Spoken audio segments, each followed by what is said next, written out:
আপনি কি জানেন, একদিন রাস্তায় এক আন্টিকে জিজ্ঞাসা করলাম কয়টা বাজে, আন্টি বলল বলবো না। আমি বললাম কেন? আন্টি বলল আরেকদিন যে কোনো জায়গায় দেখা হলে জিজ্ঞাসা করবে তাই। আমি বললাম পড়তেই তো পারি। আন্টি বলল সেই জন্যই বলবো না। আমি বললাম কারণটা কি?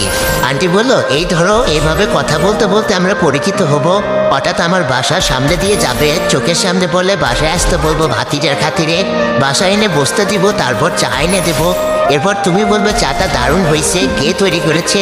আমি বলবো আমার মেয়ে। তারপর তুমি বলবে দেখি আপনার মেয়েকে, এত ভালো চা যিনি বানান তাকে একটা ধন্যবাদ জানাই। তারপরে হাই হ্যালো এইসব হবে, কিছু কথাবার্তা হবে, তারপর মাঝে মাঝে আমার বাসায় আসতে থাকবে। একসময় ভালোবাসা হবে, তোমার মিষ্টি কথায় আমার মেয়ে তোমার প্রেমেও পড়তে পারে। একসময় বিয়ের জন্য প্রস্তুত হবে, আমার কাছে আমার মেয়েকে চাইতে আসবে। তারপর আমার মেয়ে বলবে আম্মু রাজি হয়ে যাও। বলো তো আমি তখন কি চিন্তা করব? আমি বললাম বলেন শুনি কি চিন্তা করবেন? আন্টি বলল আমি এমন ছেলের সাথে মেয়ে বিয়ে দিব না যে একটা ঘড়িও কিনতে পারে না। এটা শোনা মাত্র তো আমি বেহুশ।